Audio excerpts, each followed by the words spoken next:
लोग कहते हैं संगठन में बहुत शक्ति होती है और सत्य कहते हैं। अब देखिए, एक उंगली और एक मुट्ठी के बल में कितना अंतर है हम सभी जानते हैं, किंतु एक उंगली आपको उचित मार्ग दिखा सकती है, मुट्ठी मार्ग अवरुद्ध कर सकती है। इसलिए यह जानना अत्यंत महत्वपूर्ण है कि संगठन और भीड़ में क्या अंतर है। इसे पहले पहचान। संगठन वो जहां आपका अपना व्यक्तित्व, अपनी पहचान, केवल शक्ति पाने के लिए भीड़ का भाग बन जाना ठीक नहीं, क्योंकि ये भीड़ भले ही आपको शक्ति दे किंतु आपसे आपकी पहचान छीन लेती है। इसलिए संगठन में रहिए किंतु अपने व्यक्तित्व को, अपनी पहचान को, इसे कभी मत खोइएगा। राधे राधे। क्रोध, क्रोध क्या है कौन नहीं जानता।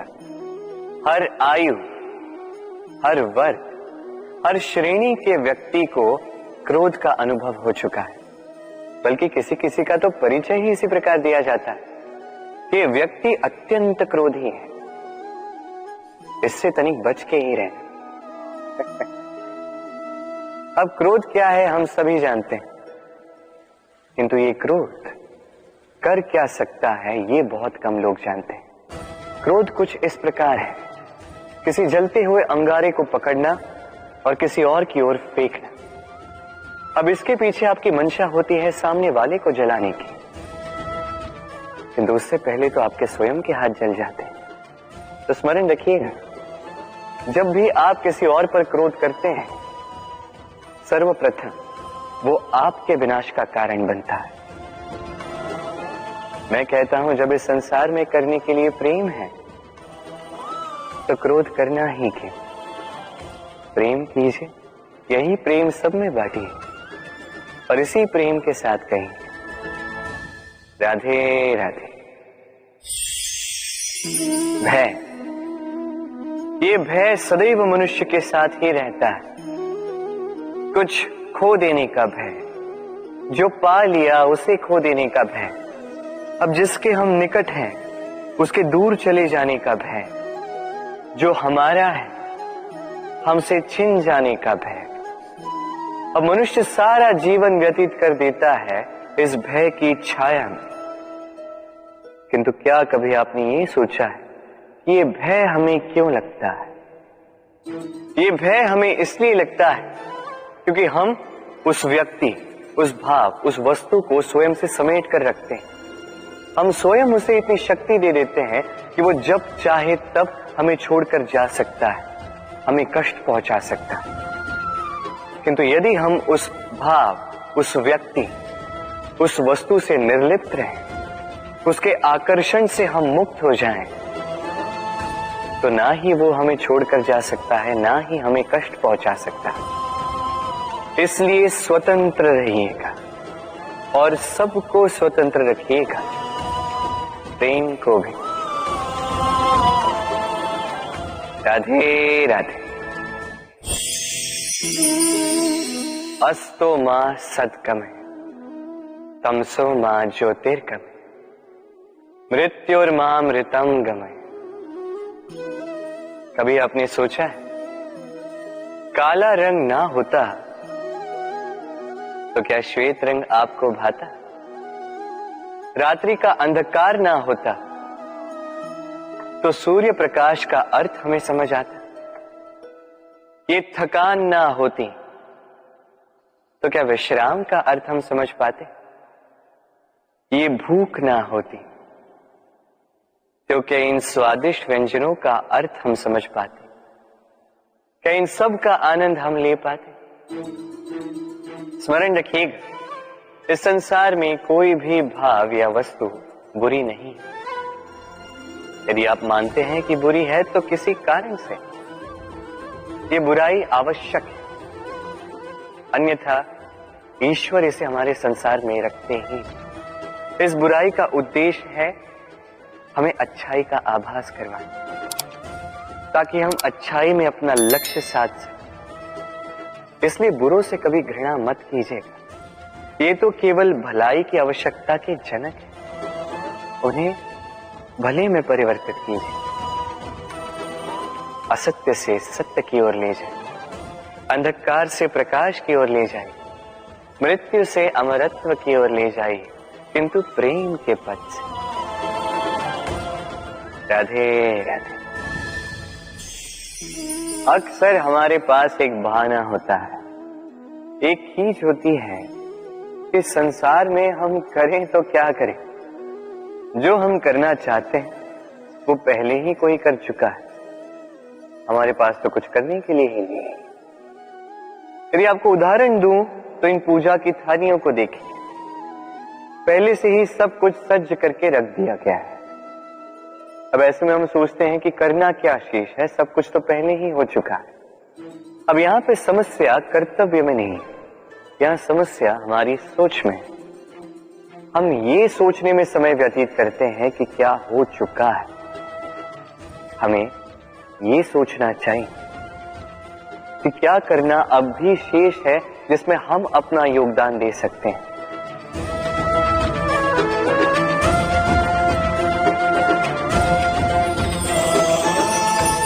समझे? संसार में ऐसा कोई कार्य नहीं जो पूरा हो। आप सदैव उसे आगे बढ़ाने के लिए प्रयास कर सकते हैं। आप उस कार्य को और श्रेष्ठ बना सकते हैं। बस आवश्यकता है तो सकारात्मकता की। राधे राधे।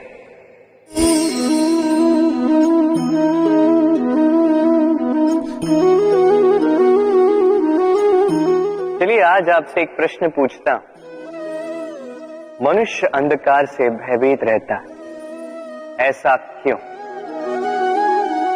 इसका उत्तर है कि इस अंधकार में मनुष्य कुछ देख नहीं पाता, न आगे देख पाता है न पीछे, आसपास क्या है समझ नहीं पाता, न अपनी राह देख पाता है न अपना लक्ष्य, इसके कारण अपना विश्वास खो देता है और इसी कारण से भयभीत हो जाता है। चलिए अब आपसे एक और प्रश्न करता हूं। क्या इस संसार में इतना अंधकार है कि इस दिए का अस्तित्व ही मिटा दे? नहीं, उल्टा ये दिया अंधकार को चुनौती देता है, स्वयं जलकर संसार को प्रकाश देता है। ये छोटा सा दिया, अब जब ये छोटा सा दिया अंधकार से भयभीत नहीं होता तो भला आप क्यों असफलता से भयभीत होते हैं? आपके भीतर एक अमर आत्मा है, बस आवश्यकता है तो उस आत्मा को जगाने की। अपने भीतर की इस ऊर्जा को जगाकर तो देखिए, सब कुछ दिखेगा। राधे राधे। विवाह प्रेम का लक्ष्य है, ये भ्रम है था। और इसीलिए मनुष्य सदैव ये भूल कर बैठता है, सोचता है कि विवाह ही प्रेम का लक्ष्य है। मनुष्य प्रेम को पाना ही प्रेम समझ लेता है। अब देखिए ना, इस संसार में कुछ ऐसे भी भाग्यशाली लोग हैं जिनका विवाह उनके प्रेम के साथ होता है। कुछ का प्रेम ऐसा भी जिन्हें विवश होकर ना चाहते हुए भी किसी और के गले में वरमाला डालनी पड़ती है। किंतु ये दोनों भूल कर बैठते हैं ना, विवाह के पश्चात वो सोचते हैं कि हमें तो सब कुछ मिल गया, हमने तो प्रेम प्राप्त कर लिया, हमारा लक्ष्य पूर्ण हुआ। किंतु उसके पश्चात ये जो प्रेम है था कहीं ना कहीं खो जाता। और जिन्हें प्रेम ना मिला वो प्रेम ना मिल पाने की पीड़ा में प्रेम ही भूल जाते हैं। समर्पण, 100% निस्वार्थ समर्पण, वो समर्पण जो किसी मां के मन में अपने संतान के लिए होता है। क्योंकि ये प्रेम दाऊ, ये प्रेम पाना नहीं है, ये प्रेम देना है। अपने आप को, अपने अस्तित्व को, अपनी आत्मा को समर्पित कर देना। ये प्रेम ना ही शारीरिक है, ना ही भौतिक। ये प्रेम तो अपनी आत्मा का समर्पण है। ये विवाह एक संबंध अवश्य है और इसमें कुछ भी अनुचित नहीं है। ये विवाह प्रेम से प्रतिबंधित नहीं है था। ये प्रेम कहीं ऊंचा है। अब यदि मैं आपको उदाहरण दूं, तो क्या राधा के विवाह के पश्चात मैं उसके सुख की कामना करना छोड़ दूं? कैसे मैं प्रयास न करूं कि राधा जीवन में सदा सदा के लिए सुखी रहे? क्या मेरे मन में राधा के लिए प्रेम कम हुआ? कृष्ण का राधा के प्रति प्रेम कृष्ण में समाहित है ना? दाऊ, ये प्रेम पाप तब बन जाएगा जब इस प्रेम के बदले हम कुछ चाहेंगे। किंतु यदि ये प्रेम समर्पित हो तो ना ही ये अनीति है, ना ही ये पाप है।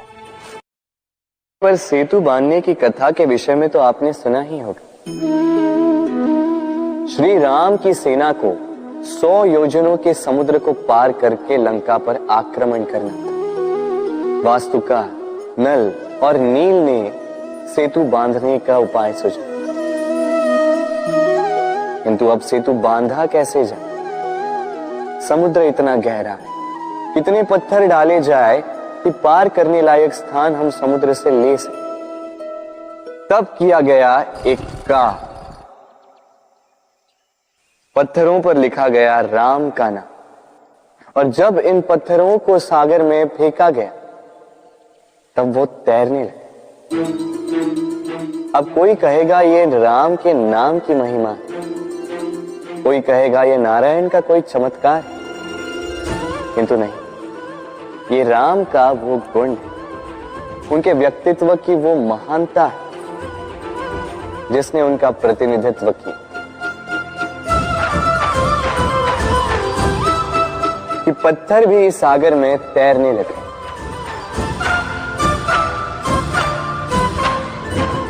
उसी प्रकार जहां हम नहीं होते वहां हमारे गुण हमारा प्रतिनिधित्व करते हैं। हमारे नाम की शक्ति हम स्वयं बनाते हैं अपने कर्मों से, अपने गुणों से। अब चयन आपका है।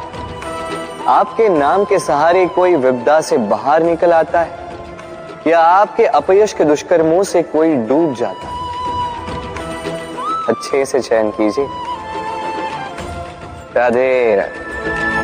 कभी किसी पंछी को देखा है? जब उसे अंडे देने होते हैं तो वो सर्वप्रथम एक स्थान खोजता है, एक स्थान जो वर्षा, धूप, शत्रुओं से सुरक्षित हो। फिर वो अपना घोंसला बनाता है, फिर अंडे देता है, और फिर जब उन अंडों से नन्ही संतानें निकल आती तो उन्हें भोजन देता है, उनकी सुरक्षा करता है। परंतु जब उनके पंख निकल आए तो ना उन्हें भोजन देती है, ना ही उन्हें घोंसला बनाना सिखाती। उड़ने की कला सिखाती है बस। फिर वो नन्ही संतानें उड़ने की कला सीखकर स्वयं अपना भोजन लाना सीख जाती, स्वयं घोंसला बनाना सीख जाती। और हम मनुष्य क्या करते हैं? संतान के बड़े होने के पश्चात भी उनकी चिंता में सूखते हैं, प्रयास करते हैं कि उनके लिए घर बना सके, और अपनी संतान को और भी शक्तिशाली बनाने के स्थान पर पंगु कर जाते हैं। जीवन में वही कीजिए जो एक पंछी करता है। अपनी संतान को उड़ने की कला सिखाई, संस्कार दीजिए, और एक समय के पश्चात उसे स्वयं अपना आकाश चुनने को मुक्त कर दीजिए। राधे राधे। अब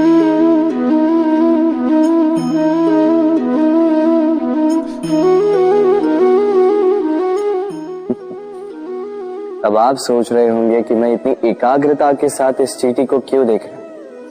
आपको बता दूं कि आज इस चींटी को देखकर मैं मंत्रमुग्ध हो चुका हूं। इसके रूप, इसके आकार को देखकर नहीं, इसके प्रयासों को देखकर।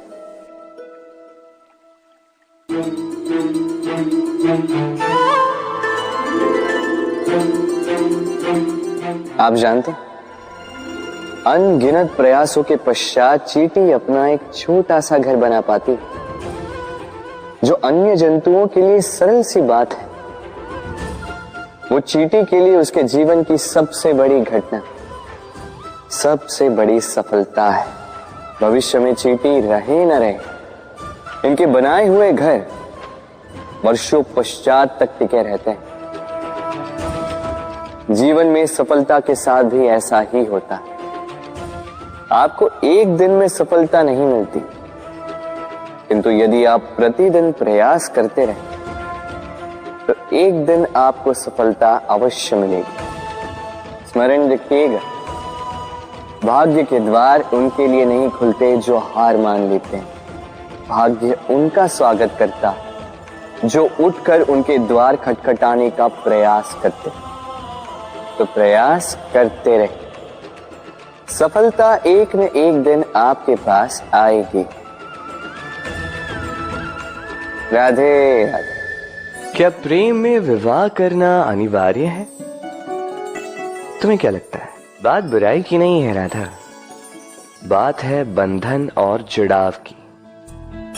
राधा, विवाह एक ऐसा पवित्र बंधन है जो दो लोगों को एक जीवन के लिए बांध के रखता है। किंतु प्रेम एक ऐसी भावना है राधा, जो दो प्रेमियों को अनंत काल तक जोड़कर रखती है। विवाह में कोई बुराई नहीं है राधा, किंतु क्या इसे प्रेम के अनंत बंधन का अंग बनाना उचित होगा?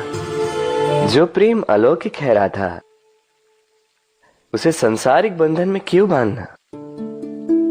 हमें देखो, इस क्षण को देखो, अभी भी हम साथ में ही है ना।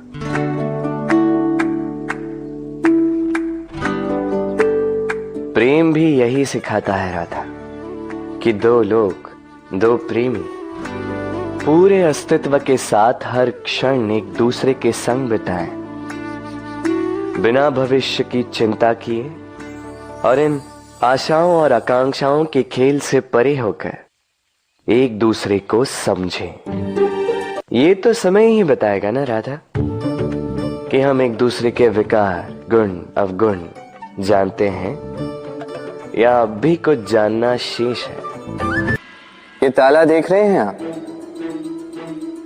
ये ताला प्रहार से भी खोला जा सकता है, प्यार से भी खोला जा सकता है।